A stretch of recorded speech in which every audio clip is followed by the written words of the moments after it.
Okay. Hey, everybody. Hey, we had a last second, total mishap. Everything, crashed right at the last second when we were supposed to go live. Kevin found... Wait, it says 0 people watching, though. Oh, well, that's okay. All right. Oh, there we go. 177. Woo! Okay. All right. We had a minor tragedy. Everything is okay. Here we are. Yes.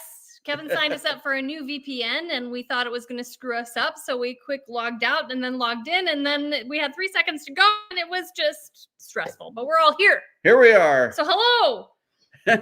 How's everybody doing tonight? Oh, have you ever had a 24-hour period that has felt like a week and a half? Yeah. Because that's kind of where we're at right now. Yeah. We're kind of has some energy now, but we've been kind of dragging. Only because of that. For sure. Yeah, we've been dragging today. We didn't have a lot of sleep because we had an unexpected happenstance at about 12:15 in the morning. Right. I think we should wait just a little while. Okay. Before we tell that story. Let's say thanks to everybody who's helping us tonight. Yeah. Has anybody seen Gavin log in? I think he said he was going to be able to help us. Yep. Oh, yes, he is going to be helping us, but I didn't see him log in. Okay. All right. So our son-in-law, Gavin, is helping us to kind of moderate some of the comments tonight. So thank you, Gavin. If anybody is planning on moving to this part of Missouri and you are looking for an exceptional realtor, our son-in-law, Gavin, is a realtor here in the Ava area, and he would love to help you out. Here is his email address on the screen, and you can contact him that way. Gavin and his entire family are from this area their entire lives. He knows a lot about this area, and he just happens to know a few people who know how to pick out some good homestead property too. Yes, so. In fact, for sure, there is one person watching us and has commented already. True. That has used him to buy their property. Yeah. Tova. So thank you, guys. She is a great reference for him.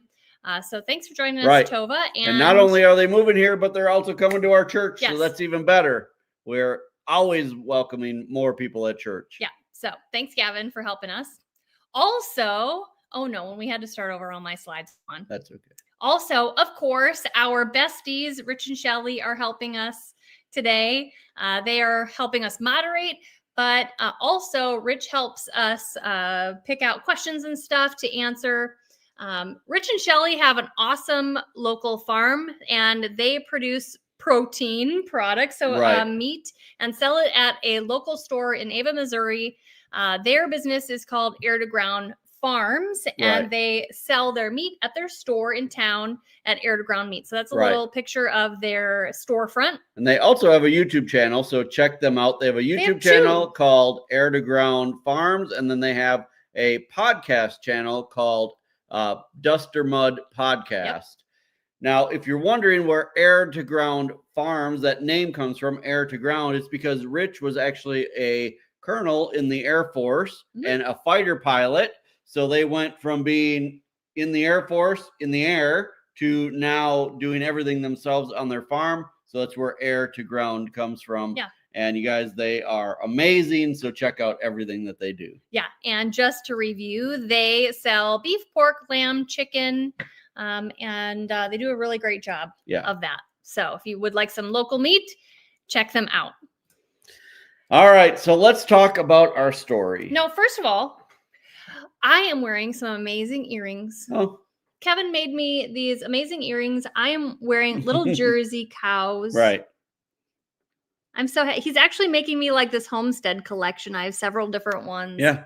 And so I wore them. If you don't know, I have a laser cutter, so I'm able to make things on the laser cutter. So I was just showing them off. There's some things in Rich and Shelley's shop that I've made as well. So. That's true. Yeah. Maybe earrings are coming soon. Right. Anyway, I just wanted to show those off. I'm not wearing any. No. Okay. All right, so let's talk about our story. Let's talk about our story. So, as many of you know, our youngest daughter, Samantha, is in college, and her college is about an hour away from home. So she's home most weekends.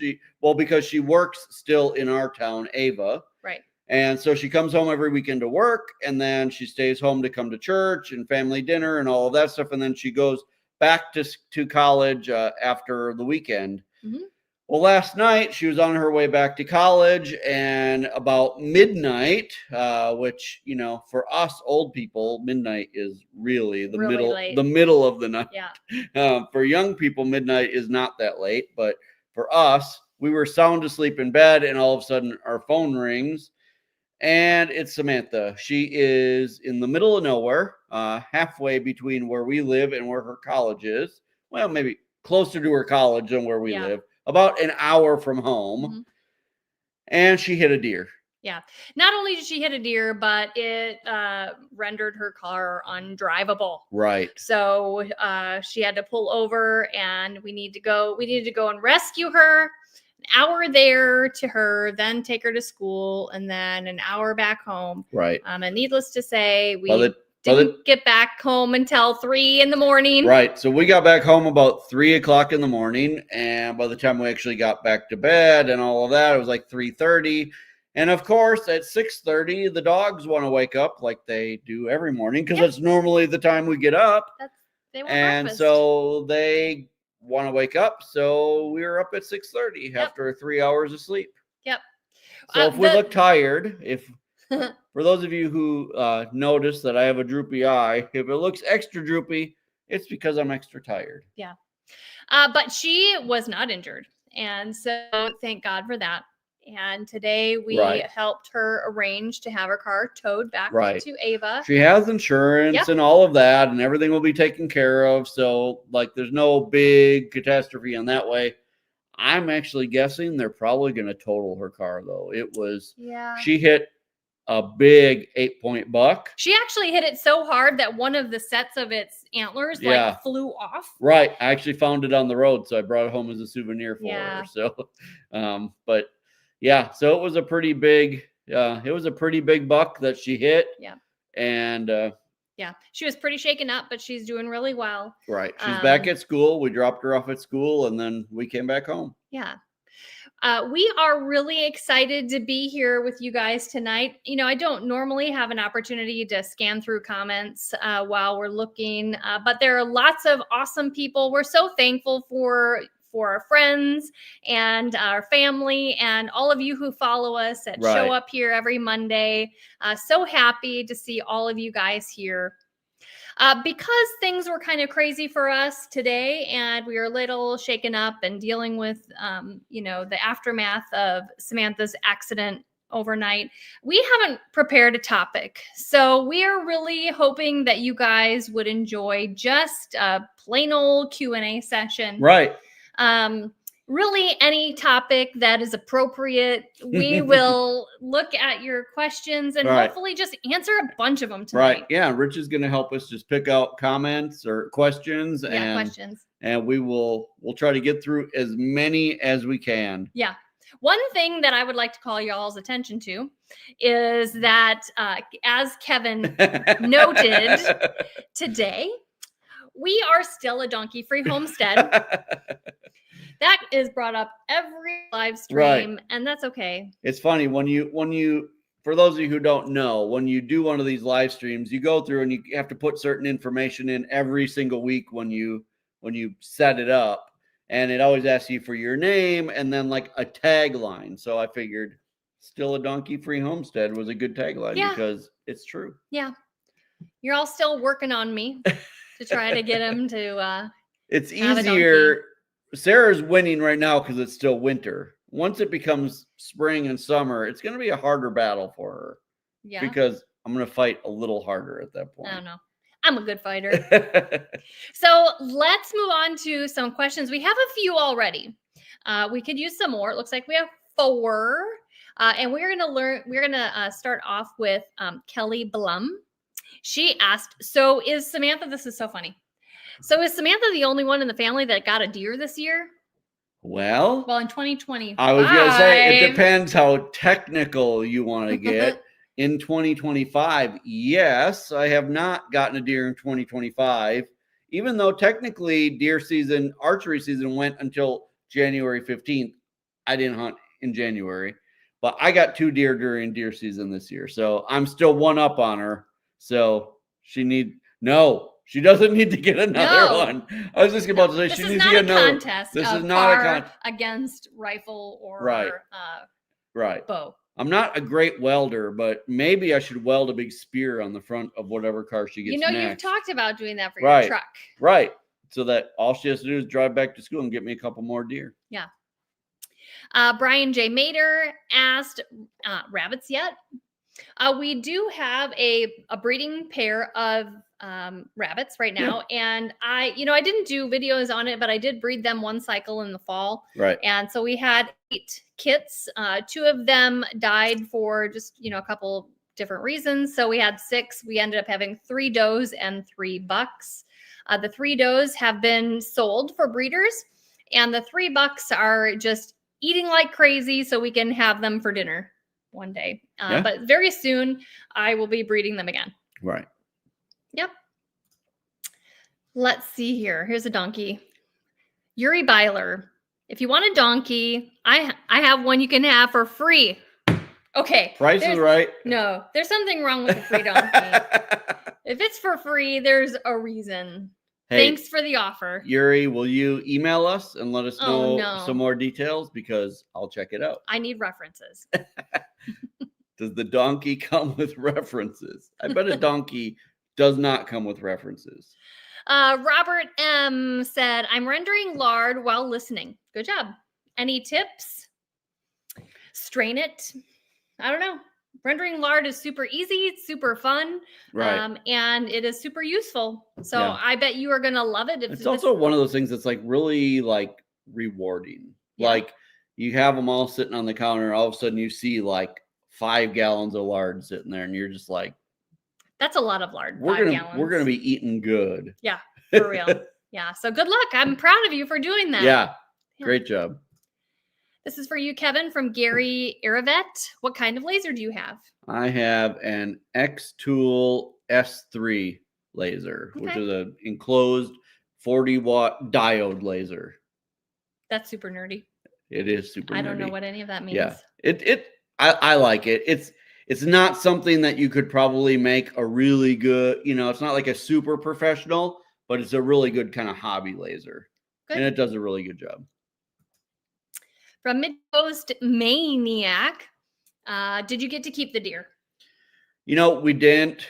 First of all, it was 2:00 in the morning when we finally found it and all of that. We probably could have. It was really banged up. Her car is in bad shape. Yeah.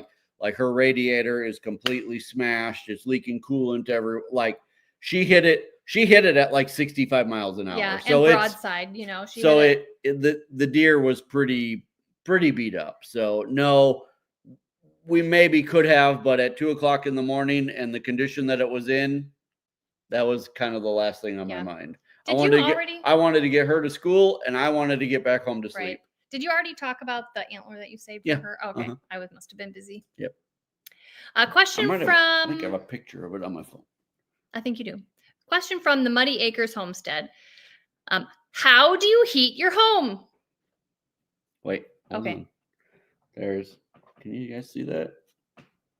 Not well. Well. It was an 8-point buck. It was an 8-point buck. Anyway, How do we heat our home? We heat our home... Well, we have a furnace. We have an electric furnace because, that's what came with our house. But mainly we heat our house with wood. Yeah. We have a wood stove. Inside, not like a wood furnace outside. Right. Yeah. And we have several videos about the wood stove that we have. It's made by an Amish company called DS Stoves. It's called the Comfort Max 75. And it's designed for a house up to, I believe, like 2,400 square feet. Our house is 1,800 square feet, and it does a really good job. Yeah. In fact, in warmer weather like today, well, we'll get into that next, but today was a warmer day, and you guys, it's hot in here. It's hot in the house. Recently, I saw a question on a video or something because we joke about the house being like 82 degrees. Right. And someone asked, you really keep your house at 82 degrees? And not intentionally. Right, exactly. We keep our house at 82 degrees because our wood stove works so well. And really anything over 78, and I'm starting to open windows and crack doors Right. to like create a cross breeze. Right. Luckily, the way our house is set up, we have really good, like if we open our sliding glass door by the kitchen and we open our living room windows, we get a really nice cross breeze. Yeah. And there are times when it's 30 degrees outside and we've got windows open to cool the house down. Yeah. When we were in our last homestead where it was an older house that didn't have great insulation, didn't have great windows, that house, like the wood stove did great. We never, but here, because never too warm, because it's a more modern house with like really good insulation and all of that, it's like it warms up really fast. Yeah. Oh, we have a super chat from Oh, Jody Whitler. Jody Whitler, Hey, thank Jody. you. It's been a while since we've noticed that you've been on. Yeah. So you may have been here and we haven't noticed, but thank you so much. It's good to see you again. Jody said, I've been watching for years. Thank you. One thing I loved was your sign off. Oh, thank you. I hatched out chicks for the first time starting Sunday. Nice. Fun. And they're still coming. Great. Are you going to speak at any events this year? Our plan is we mainly do one event per year, and it's the Ozarks Homesteading Expo, and we do plan on doing that again this year in Marshfield. Yep. Now, Sarah might be speaking also at a women's. Oh, I am. You are speaking at a women's there's conference a women's as well. conference. I don't remember what They it's never called. invite me to the women's conference. But it is advertised on the Ozarks Homesteading Expo. Yeah, it's put on by Facebook page. the same lady who Yes. puts on the Homestead Expo. Also put on. No, She also puts it put on. on. See, I'm tired. She Yeah. put on this. Puts it on. Puts on on this women's expo every year. Yeah. The thing about the expo is I think it's a week or 5 days, but it's like you stay there. You stay there and then you get amazing food. And then every day there is a new like main topic and they bring on a speaker to spend the entire day. Yeah. Lots of hands-on work, hands-on learning. Last year I taught all about canning and then we also did a little bit of fermenting. It was a really great, it was exhausting. And you were sick. You were really sick. I actually was I had a terrible chest cold, but it was great. And we had a lot of fun. I do not know. It's very possible that there are tickets still left there. So check that out on the Facebook page of Ozarks Homesteading Expo. Correct. Okay. Let's see. Good question, Jody. Yes, Thank you. Yes. From Farming Nature's Way, how is your milk cow? She's doing great. She's doing great. Yeah, she did great She's through this. Such a good girl. Through this really cold stretch that we had, she did really well, and her calf is doing really well. Yep. So we've started now milking only once a day. If you didn't see our last video, first of all, shame on you. Second of all, one thing we announced is that we are milking once a day now because her calf is old enough that we are able to separate him at night. So we separate him overnight. We milk first thing in the morning. We take most of the milk, probably 90% of the milk in the morning. And then he gets the milk the rest of the day. And we're getting usually about 2 gallons a day milking once a day. Yeah. So that's way more than we need. Right. Let me see. Oh, here we go. This is a question we've never been asked. Meredith, 4 Mile Creek Farm. Why do you drill holes in the mineral tubs for drainage, even though they are undercover in the greenhouse and they don't get overwatered? And they don't get overwatered. Well, because there is still the risk of overwatering, and you don't want water to sit at the bottom of them. You don't want to give the opportunity for the roots and things to sit in water, even for 24 hours or 48 hours. Like, you want drainage. It's just the way that it needs to be. You need good drainage. And because planting in like raised beds or containers, generally the soil is super loose. So there's really, really quick drainage. You need a place for the water to get out and to flush all of that out of there. Right. So you wouldn't want to have no holes because it'll get waterlogged and all your plants will die. Right. Yeah. But it's a good question. There is a super chat from Tara's Handmade Gifts, $20. Thank you so much. She said, I have egg-eating hens. Oh, that's hard. Any suggestions to get them to stop, or should they become food for the dogs? That's a really tough. It's a hard behavior to it is. extinguish. You know, she says hens, as in there's multiple.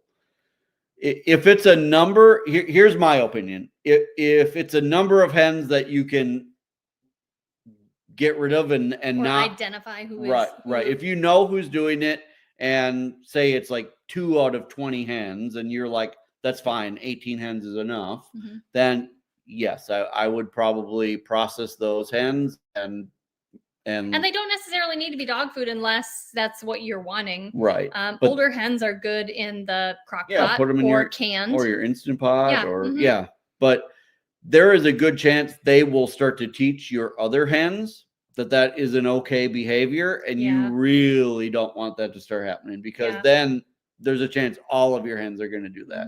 So I would say if it's a number that you're comfortable getting rid of and you know who it is, get rid of them. Yes. If you don't know who it is and you can't figure it out, then you need to be collecting eggs like 4 or 5 times a day if you need to. Like, you need to go out there every hour so that they don't have the opportunity to do it. Well, that might not be reasonable. Well, you could, salvage the eggs that you can that aren't eaten, possibly while you're raising up new chicks in a different true. That's a good idea. hen house. And then once they're old enough to almost start laying, then you can kind of, that's a tough situation. And we have been through that. And our solution has been, if we can identify them, we get rid of them. Yeah. Because it's a very hard behavior to break. Yeah. Once they start. Right. This is from Marie Valent. And her question is, would you say a carnivore diet is safe for hypoglycemics? Now, first of all, we're not doctors. So if you're worried about that and you want to try the carnivore diet, I would really suggest you talk with your doctor about it, because if it's not safe for your health, then you shouldn't do it. Right. Yeah. My opinion is that you can keep your blood sugar up if you continue to eat. You will be eating protein, you will be eating fat. So that should be stabilizing your blood sugar over time. Right. So over time, you shouldn't have those ups and downs with your blood sugar, because you're not consuming carbohydrates and sugars that give you that up and down. I would not go from the standard American diet to carnivore. I would probably take baby steps to kind of work off of that. But if you're at all concerned, I would find a doctor who is okay with that, and I would work with that doctor to work toward that. We've fired many doctors, and we've now found a group of doctors in our area who really, that we go to a place now where all of the doctors kind of got fed up with the traditional medical system, and they are working in their own private practice. They don't take insurance. They don't do any of that, but they are up on everything that we want to do. Yeah. And that's what I would do. I would find a doctor who is willing to work with you, and I would slowly get to whatever your goal is. Right. And you can also explore that topic on your own online through videos or, ChatGPT. I don't know how y'all feel about AI. But you can explore particular subject matters online to see what other doctors who are supportive of a carnivore diet, how they feel about hypoglycemia. Right. Yeah. I would check out, Dr. Ken Berry, Dr. Eric Westman, Gary, I don't know. Oh, Gary Brecka. Yeah. I would. There are lots of good resources that I would check out. I think you can get there. I don't know if I would do it all in one step. Right. Oh, Jody Whitler again. Oh, hey, Jody again. Thank you for your super chat, $9.99. She said, I have a broody hen that just won't give up. So I let her keep 3 eggs. I've been putting food and water right next to her, but she's looking so pale. Should I move her out of the coop when they hatch? Well, first of all, I would say don't worry so much about her eating and drinking. She'll survive. She might thin out. She might look pretty sad. But she'll do just fine. Right. What do you think about the chicks when they hatch? Should I move her? Should she move her out of the coop when the if eggs you hatch? have a space to put her where she Mhm. can just be alone with her chicks, it's probably best. Yeah. But if not, I mean, she'll probably protect those chicks. If she's that dedicated to hatching them out, she's probably also going to be a pretty dedicated mom. Yeah. If you choose to move her, I would wait until the chicks hatch and Right. then move her. And Versus, really, maybe even are a few days old. yeah, but instead of moving her with her eggs, because sometimes when you move them to a new location, they'll Yeah. lose their brood. It's Right. called, so she'll like stop being broody Right. and then won't sit on the eggs anymore. Now, I'll also tell you a trick that an old farmer told us a long, long time ago when we were still in Arizona.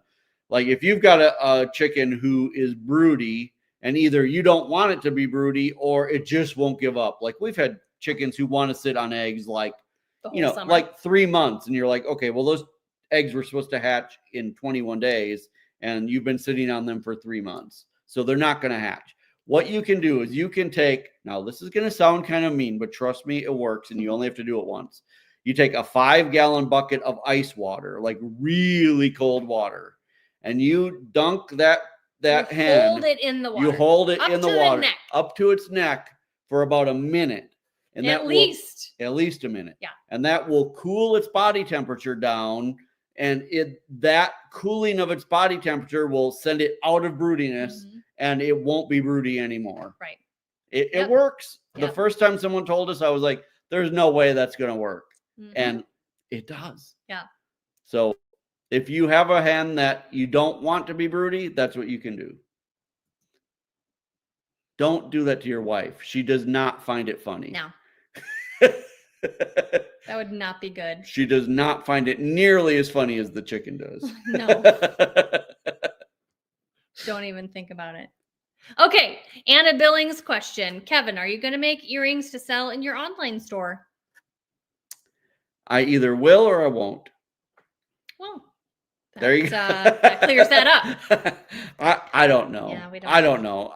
I'll be real honest. I don't have a lot of free time, and these were for my birthday. those were for her birthday. Yeah. So I don't know. Maybe I will. Maybe I won't. What I will tell you is this. When I went on Amazon to buy the little metal parts to put these together, I had to buy like 100 of them because that's the only way they sell them. So I could possibly make another 100 pair, but I don't know if I have time to do that. So we'll let you know. How about that? Ronnie Brace question. Because you're not growing as much food because it's just the two of you, will you consider growing food for any of your animals, even if just a snack? Well, we always grow some food for the animals just because. I think inevitably food just ends up to them because Correct. it's, rotten or whatever. Right. Will we grow some intentionally for them? Probably not. Yeah. Probably not. I think we can expand and just grow other things. We can increase the variety of things that we grow. Correct. Rather than. And if we if we have extras, it either goes to one of our daughters, my parents, Mhm. or to people at church. Yeah. Mm-hmm. Oh, here's a kind of cut and dry question. Okay. From Can You Dig It? How's the pigs? Dead. They're tasty. They're in the freezer. Yeah, it was time for them to go to the freezer. Right. And we've gotten their meat back, and Yeah. it's amazing. Right. And so, yeah. Yeah. So we no longer breed pigs. Mhm. They are just seasonal animals. So we get them in like May, and by October they're off. Well, no, I take that back. By December, they're off to the butcher, Mhm. and we don't have to raise them over the winter anymore. Right. So, Mhm. so the pigs that we have right now are in the freezer. Right. Here's a garden question from Brianna Westgate. Okay. When you transplant your seed starts to your garden, is there anything special you do? When I move my seed starts to my garden, they tend to grow really slow. Any tips? If they're growing really slow when you transplant them, it may be because your soil temperature just isn't warm enough yet. That's true. Because a lot of people go off their last frost date, but just because that's your last frost date doesn't mean the soil in your area is warm enough to really grow your plants yet. Mhm. So unless you're checking your soil temperature, that would be my guess. The other thing is they just go through some shock when you transplant them, and they will slow down. So the combination of those things can really kind of make them stop growing for a couple, even few weeks after you plant them. Yeah. Now, transplant shock you can help that by feeding them at the time that you transplant them. Whether that is with, we always like to put a handful of rabbit manure on the bottom of the hole and then put the transplant in there so that once you're watering, the roots kind of get that fertilizer right away. But whatever way you like to fertilize your plants, if you give them some of that when you put them in the ground, that's going to encourage them to grow really well right away. Yeah. Yeah. The other thing to keep in mind, though, is if they're not doing a whole lot above ground, remember that they're growing below ground. Correct. So you need to establish a really healthy root structure. So it might just be the work going on underground, and you're not seeing a lot going on above ground. Correct. Yeah. Good question. This question from Jessica Klein. Are you guys going to be selling quail eggs? No, because we're not currently raising quail. Yep. I stopped raising quail last summer, and I'm undecided if I'm going to raise any this summer or not. I may get some eggs myself from someone that I know and just hatch them out and then raise a bunch of chicks just so I can just kind of as meat. But as of right now, because we just have so many other things going on the homestead, we're not raising quail all the time anymore. Yeah. You can start answering this one because I'm going to jump up. Okay. The question is from Lynn Luffman. What's your drink of choice today? Today we are drinking peach lemonade. Oh, I thought I brought one of those actually, but here Sarah's bringing it. Yeah, that's what I was doing. So peach lemonade. And let me tell you a little secret. The reason we're both drinking peach today is because it's our most unfavorite. Or least favorite. Unfavorite's not a word. It's our least favorite. It's our least favorite. It's our most detested. Right. And it's all we have left because we drank everything else. That's all we have. I ordered some, but they're not going to be here till like next week. Right. So we're both suffering drinking peach through it because this is all we have left. But we do really like this brand, this True. Well, they have like True Lemon, True Lime, True Orange. Right. There's no fake ingredients. It's just like dehydrated. Honestly. So I know you keep saying there aren't any fake ingredients, but Don't tell me there are. They're just a little bit, I think. But we're not going to talk about it. Okay. It's much better than like Crystal Light or those types of things. For sure. So and it's very low carb. See, it has natural flavor in it, which is not perfect, but I know. But anyway, that's what we're drinking today is peach lemonade. Yeah. That was a long time to just talk about our drinks. Sarah Reiser, have you been freeze drying anything lately? Oh no. Have you? I need to admit. Okay, go ahead. I haven't been freeze drying anything, but I still haven't cleaned up the freeze dried milk explosion that happened inside the freeze dryer. That's my confession. Yeah. So the answer is no, not in the last few weeks. Right. I showed you guys pictures of that. Yeah. So it's all my fault. And it stares at me every time I walk by it. Life gets busy. But we have lots of ideas. Right. But no. I'll get to it. Okay. Blue Wolf da Yooper. Hey, Yooper. What's on your shirt? Shirt. Mine's just mine's Yours just a boring sweater. I got this new sweater. I really like it, but I'm unsure of the color because it's super near my I think flesh. it looks good. And I'm not normally a flesh colored kind of gal. Mine says school. Wait, hold on. I got to move into the camera. School is important, but farming is importanter. And that's true. It is. Where would the world be without farmers? I agree. So farming's importanter. Hey, we were going to talk about this. This is good timing. If our daughter would have just been a farmer, she went to hit the deer last night on her way back to school. Yeah. But school is important also. Resiness, thank you. We were planning on talking about this. Yeah. Is it still snowing there? No, in fact, it's spring. It all melted. today Last week there was a blizzard. Now it's 65. Yeah, it was 60, I think like 67 degrees out today. Wow. And like all of that snow that we got in our last video is gone. Yep. Every single bit of it. Even in the like shade. Yeah. And this entire week is supposed to be in the upper 60s, maybe even low 70s. In fact, we may even try to go to the lake on Friday to take the boat out for a little bit and see if the crappie are pre-spawning yet. Yeah. Depends what the water temperature is, but we're gonna figure it out. We're gonna try to find some crappie. We're excited. I'm excited to go fishing. You know what they say? A bad day of fishing is still better than a good day of work. Yeah. And that's true. That is true. Remnant Farm has a question. I am rendering my first fat for beef tallow. Hey, good for you. Yeah. Is it easier to grind it up, the fat, before starting the process? You can. And there are people that prefer to do that. And I'll tell you why I don't do that, because I don't want to get my grinder full of all that fat, because it's a real pain to clean. Right. So I just like chop it into like 1-inch cubes and then put it in my slow cooker or my big Nesco roaster and render it that way. But I will tell you that the fat will pull out faster if you grind it up. But I just don't want to mess with cleaning my grinder. Maybe it's just lazy of me.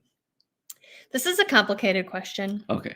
From Holly 4x4x4. What are your favorite and most used tools and or equipment used on your homestead? Gosh, you can start. That really varies by season. Lately, when we've been getting more snow than usual, I've been using the scraper blade on the back of my tractor to like plow the driveway, and that has been amazing. But you also use that in the rainy season to create like troughs, ditches. Yeah, little ditches to direct the water certain areas. You use that to scrape the driveway. I would say in general, the tractor for sure comes in handy more than anything. My T-post, my power T-post driver. Absolutely. I would say that if I had to give up all the other stuff that we have, that I would keep the T-post driver. That is the one thing that has really been a game changer. Yeah.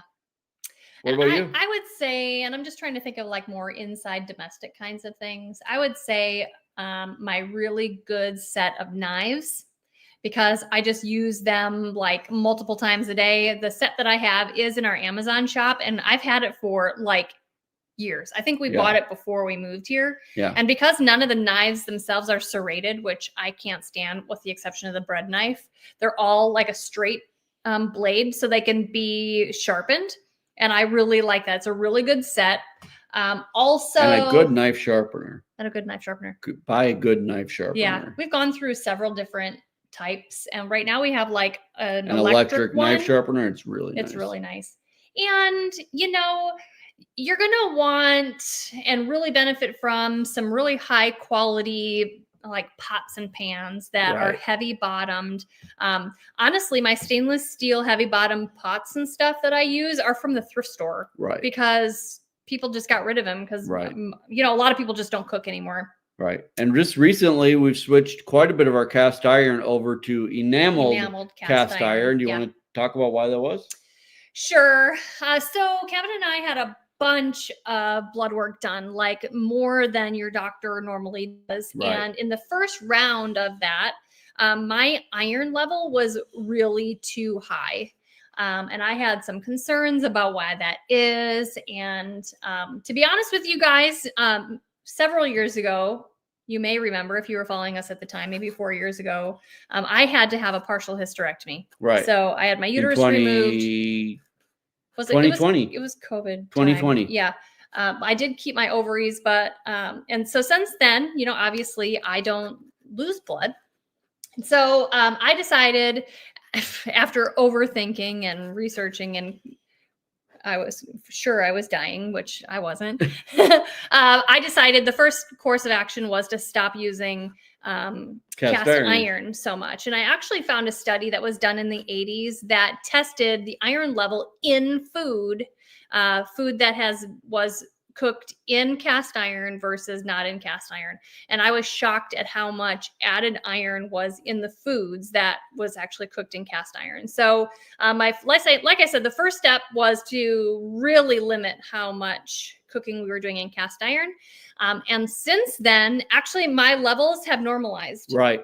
So occasionally when I don't have a pot like big enough or perfect enough for what I am cooking, I'll use cast iron. But other than that, we're using stainless steel and enameled cast iron. Right. Mm-hmm. So we are still using cast iron, just it's enameled. Right. Exactly. Yeah. Let's see. Tyler S. Question. New farmers, would you recommend getting tractor or an XUV? I don't know what that is. First for a 40+ acre farm. I would recommend a tractor. Yeah. Yeah. I think overall a tractor is going to be a much better tool for you. Yeah, I would say a tractor because you're not going to go wrong. You're not going to go wrong. I would get the tractor and then I would start saving for UTV or whatever it is that you want to get after that. Yeah. This question from Cheryl Cunningham is about gardening. Have you grown beets?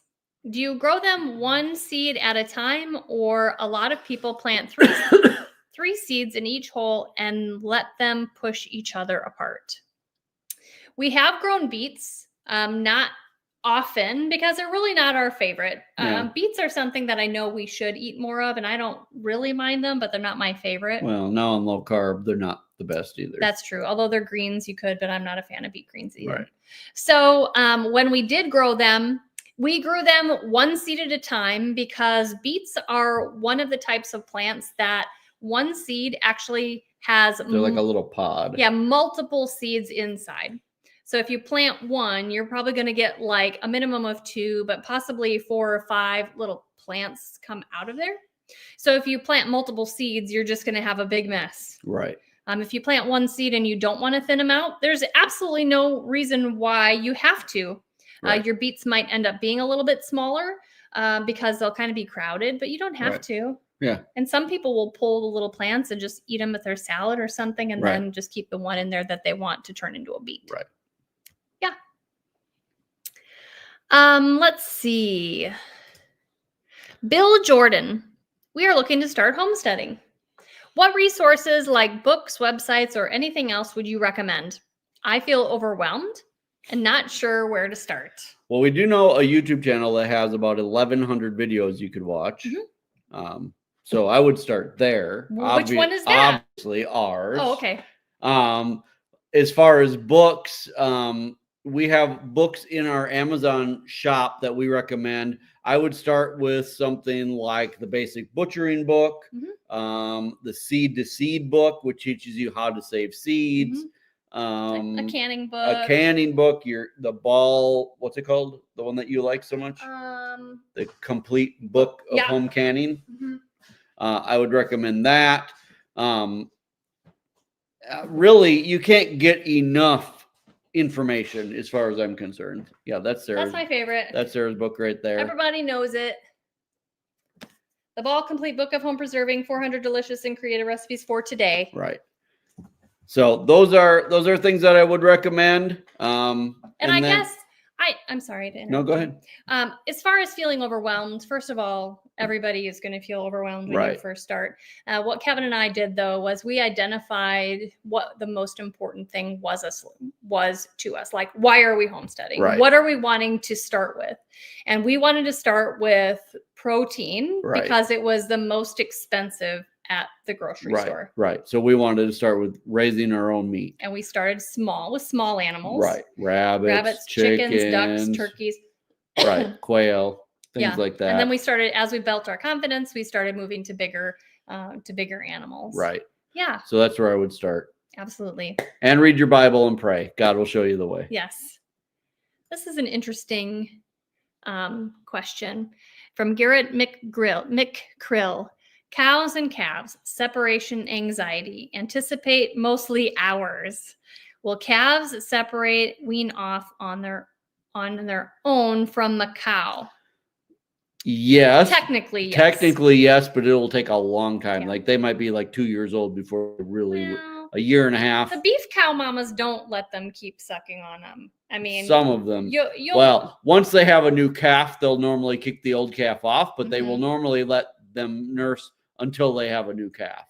Right. When we wean our calves, what we try to do, now we can't always do this, but what we try to do is we try to separate so that the calf is on one side of a fence and the mama's on the other side of a fence, so they can see each other for like maybe 3 to 5 days Yes. after they're weaned. They can still see Mhm. each other, and then we'll move the mom away, and normally that works really well. Right. And, just to let you know, the cows and the mamas, when you separate them, it's going to be loud. Okay. Right. They're going to moo. They're going to moo all night long. Well, because all day long. their bags are filling up, their Yeah. teats are filling up, and the calves miss mamas. Right. Yeah. And the cows can be a little bit sore because their teats are filling up, and Mhm. they're no longer being nursed on. But after about a week, it gets better. Honestly, they're only really allowed for like 2 days. Right. And then they calm down. Right. Yeah. So you're probably right that most of the separation anxiety is going to be on your part. Right. They're going to get over it pretty quickly. We wean our calves at 6 months old, Mhm. and that is plenty long to let them with their mom. Yeah.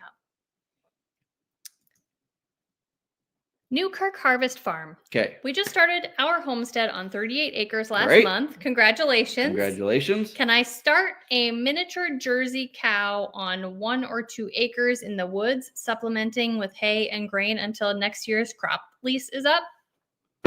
Yeah. Sure. Yeah. Yeah. If you're providing enough hay and grain. Right. Yeah. They'll be fine. What I would say is this, though. If you haven't bought a cow yet, I don't think there's a need to get a miniature Jersey. Mhm. A full-size Jersey is not going to eat really much more, if at all, more than a miniature Jersey. If you already have a miniature, great. But if you're out looking for one, you're going to pay almost double for a miniature as to what you would for a full-size. And I don't think there's any reason to go with a miniature. Yeah. And you'll find so many ways to use that milk. Right. Yeah, it'll be so fine. I would go with a full size if you haven't bought one yet. And yeah, that's perfectly fine. You'll probably have to feed hay year round if they're in a wooded situation. You'll probably have to feed hay year round, but there's no problem with that. Yeah. Angel's Homestead. Question for Sarah. Did you lose any eggs due to freezing temps? Yeah. Did we have sorry. That was for you. Did we have any crack? Yeah, we did. Okay. Not many. I normally collect eggs. Yeah, Kevin normally collects, but it's okay. Yeah, we had a couple crack because we had some days where it was like negative 10 or 12 degrees, and those froze really fast. Yeah. Oh, I hesitate talking about this. What? No, don't. Okay. How about there's some questions we just know to stay away from right now. Some things are too controversial, and we just don't want to do that. Gwaine L, resource for Canada yellow squash. The Canada crookneck, I would imagine. Now, what they're talking about. The Canada crookneck squash is a butternut type squash. Right. And I originally got those seeds from Baker Creek. Right. And then for many, many years, they didn't sell the seeds. And so they were harder to come by. Right. But from what I understand, this year they have them again. Right.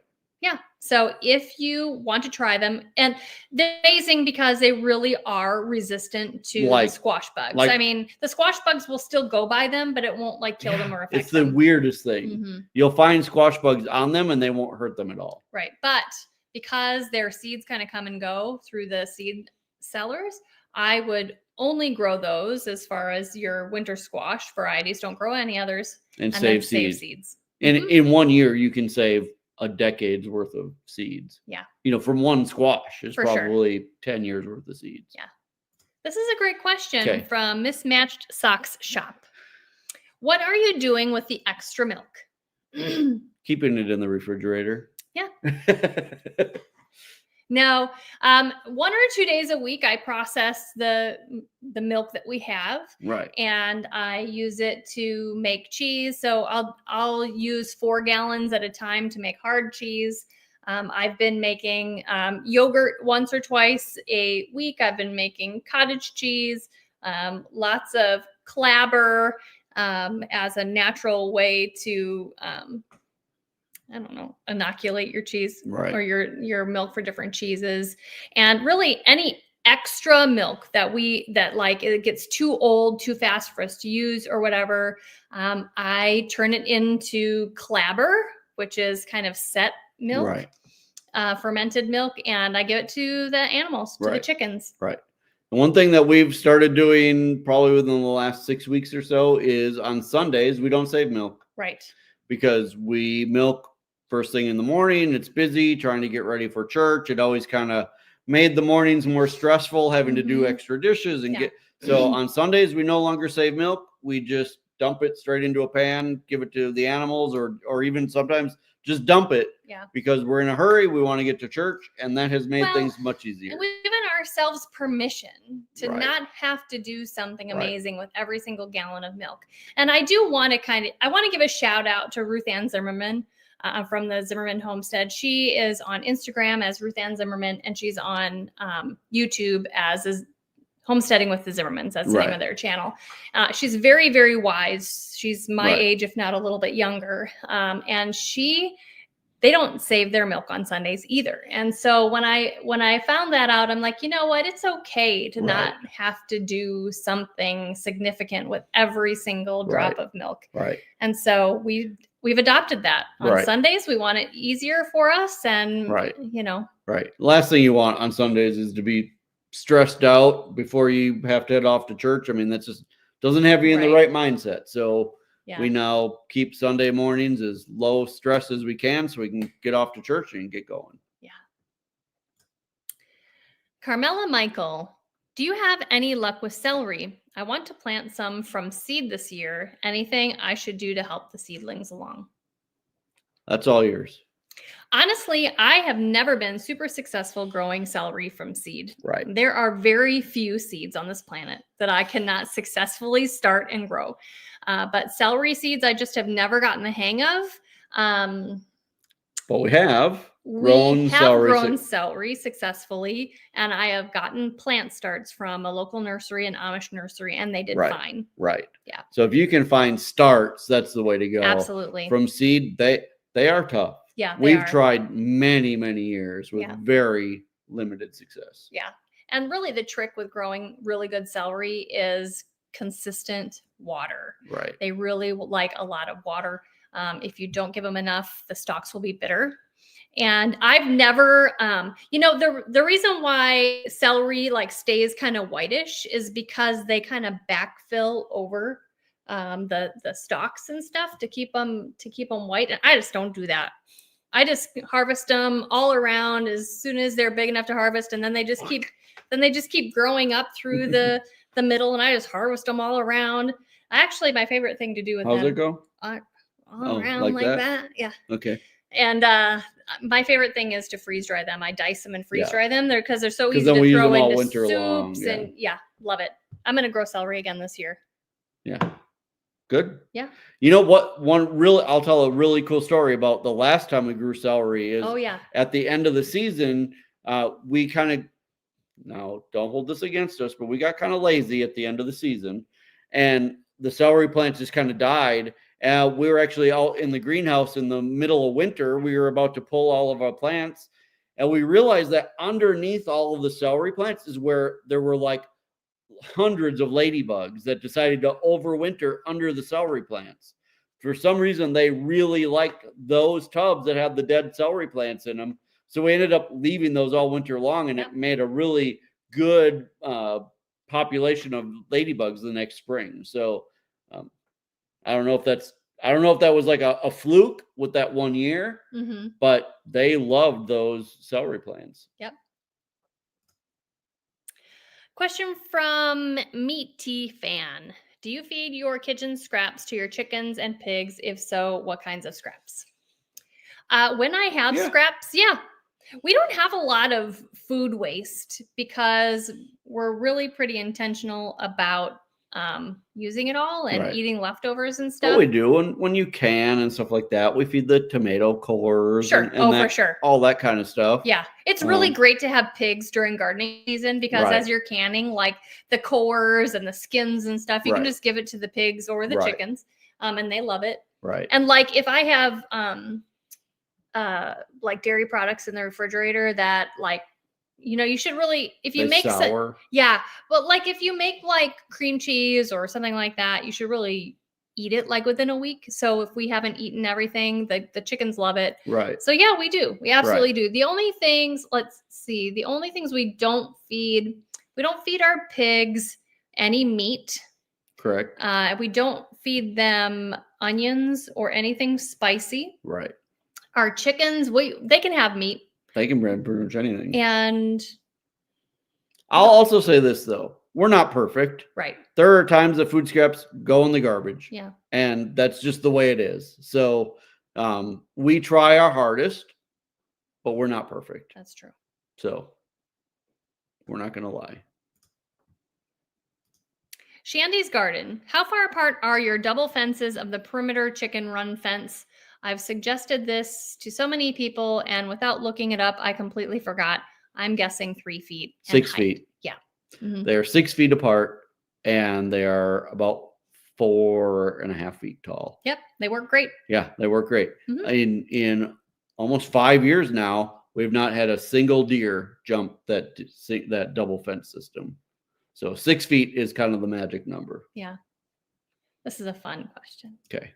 From Veronica Hart. Looking for an answer from both of you. Okay.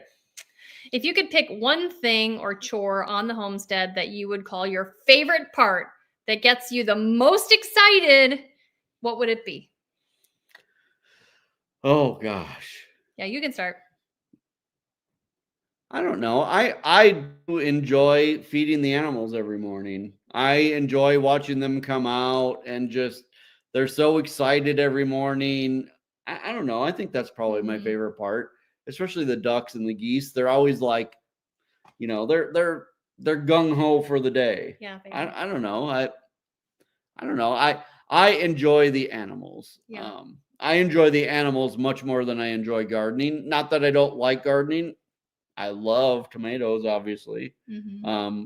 But I enjoy the animals, and really I enjoy birds more than anything, I think. Mm-hmm. So, well, that is different than what you would have said a couple of years ago, because you used to say that pigs were your favorite. I do like the pigs, and I mean the pigs have a lot of personality, but the birds, there's just so much variety to them, and they all have different personalities, and I don't know. I enjoy the animals. Yeah. I enjoy the cows, specifically the dairy cows, but I do love the beef cows too. Yeah. Okay, I love the beef cows too. They're my favorite. They're your favorite? Okay. I love the dairy cows. I love the smell of cows. And I'm not talking about their manure, although I don't mind the smell of I've never seen her out there sniffing the cows. Cows have a sweet smell to them. They smell sweet. I love the smell of cows. I'll keep that in mind.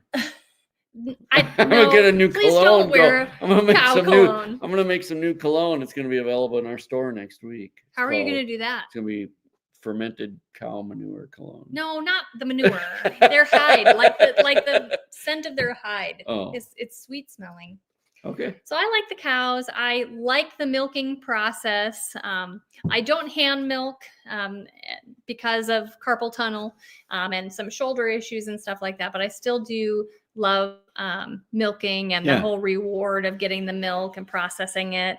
I just love, and my cow Babe is so well trained, even though we had hiccup at the beginning because she all of a sudden was afraid to get up on the milking stanchion and really come into the barn lot. It was weird. She untrained herself for milking. But it's back to fine now. Like 3 times on the milking stand, she was like, "Oh yeah, there's grain up here. I like it." She's such a good girl. She's so well trained, and I just love I just love the cows. Yeah. I love to watch them. Like right now we have Babe out, like after we separate her. So she's away from her calf, but she's also away from the 2 other cows she's with, which is our bull and one of our steers. And I just love to reunite them because, you know, the calf gets the mom back, but then the bull comes and smells her and they just lick each other because they're boyfriend and girlfriend right now. And I just love to watch them. Yeah. I'm an animal watcher. Right. I just love to watch the animals. That reminds me of this today when I was driving back from having our daughter's car towed, a big hawk swooped down like right in front of the truck as I was driving. It was, I don't know Where were you? In the driveway? No. Oh no. Like halfway between here and where her car is, like a half hour from home. This huge hawk swooped down and grabbed a rabbit out of the ditch. And like picked up this rabbit and like flew away with all. It was like, I've never seen anything like that. Wow. Oh, look, you guys. See that? That is our tangerine tree. Remember a couple of years ago, we started growing citrus trees? That's the tangerine tree back there behind us. Now, I cut it back like way back to like nothing a couple months ago. So that's why it's looking so small. It needed a trim. Right.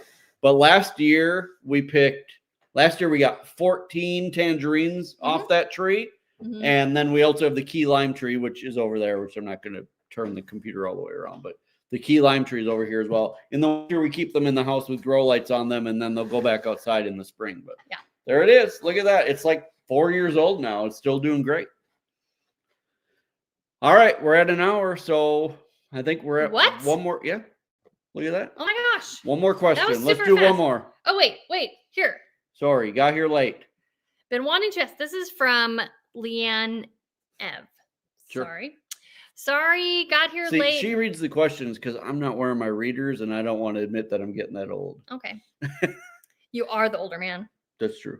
I'm 6 weeks older than her. Mm-hmm. Been wanting to ask this question all day. DeWitt weed fabric. What ounce do you use? I don't know what ounce it is, but the one that we use is called DeWitt Sunbelt. You used to know the mill. I think it's 3 mil, but I don't hold me to that. Yeah. I think it's 3 mil, but it's called DeWitt Sunbelt is the one that we use. Mm-hmm. And there are different ones, but Sunbelt is the one that we use. Yeah. Okay. So there we go. That was the final question. That was the final question. Yes. That was awesome. Thank you guys so much. We apologize. Wait. I'm messing up. Wait, what are you doing? I messed up, but now it's up there, so I have to answer it. All right, there we go. Question, Sarah from Debbie Thompson. What setting number do you set the Harvest Right Mylar pouch sealer? Oh. I set it at 7. But then when I reseal, I'd go for 7.2. When I reseal the plastic ones that have the oxygen absorbers, I seal them on number 2. But for the Mylar, I use number 7. Thank you, Rich. I was screwing up. Thank you guys so much. We're sorry if we seemed a little tired tonight because we're going on just a little bit of sleep deprivation here. Yeah, you guys. Thank you guys for all the prayers. Yeah, keep those up. If you guys could keep praying for us, the prayer warriors that are out there. Right. Keep praying for us. Pray for Samantha and this whole situation. Right. To resolve. Everything will be fine with her car and everything else. But it's always a little bit of a setback. We'll need to go pick her up from school now and drive her to work for a little while and all that. We'll see how that goes. But it'll be fine. Life is good. Yes. We enjoy this lifestyle. We enjoy everything that there is to do here on the homestead. We're super blessed. And it's even better now that it's 60 degrees instead of minus 10 degrees. That's right. So you guys, thank you so much for joining us today. We will announce this on social media, but next Monday, we will not be doing a live stream. Right. Yeah, we're going to take a week off. We're going to take the week off. And not only from the live stream. We'll still have a video, but we're going to, next Monday, we just need to take the Monday off from the live stream. So we'll see you guys back here for a live stream in 2 weeks. Yep. Hopefully by then we'll be well rested. And maybe we'll have lots of fish to talk about. Yes. Hopefully we'll have some good pictures from our time at the lake. Yeah. I'm hoping for some crappie, some walleye, and maybe a catfish or 2. Oh, that would be great. So okay, we'll see guys, what we get. Thanks so much for stopping by the homestead.